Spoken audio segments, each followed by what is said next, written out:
So yo, good morning mga kalingap. Ayan, kita nyo naman may fogs pa. Yan, sobrang aga po namin ni Commander ngayong araw. Pupunta po kami ngayon sa lighthouse sa Daet. So yan, ito lang yung dala namin. Wala namang iba, yung aming service. At samahan nyo kami na mag-rides ngayon. Magmumuntage tayo ng mga magagandang madadaanan natin. So let's go!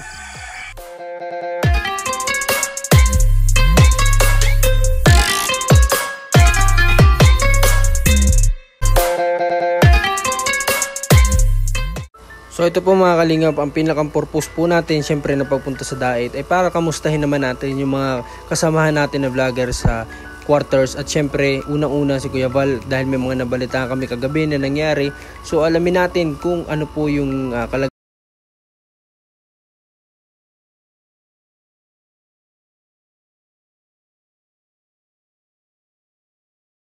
Mapasabi ka na lang ng grr sa sobrang lamig po mga kalingap.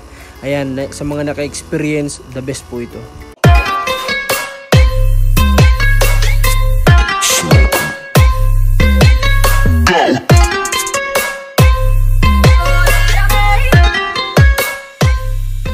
Nandito na po tayo ngayon sa Bagong Silang. Inaantay ko lang si Commander kasi sobrang ihing-ihi na daw siya. At tinatanong niya ako kung ihi din ako.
Kalingap Rob.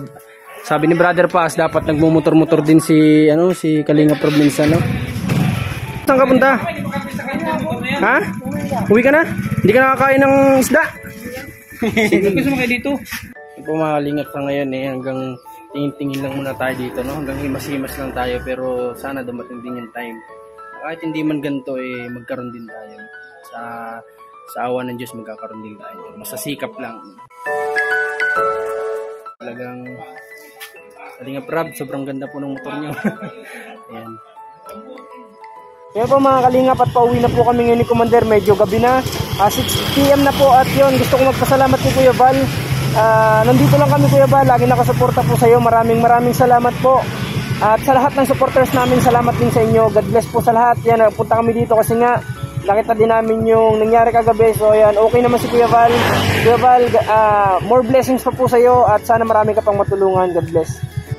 Mga kalingap, gusto niyo po bang kumita, magkaroon ng negosyo na hindi mo kailangang magpakapagod, pagpawisan? Ito po mga kalingap, inaanyayahan ko po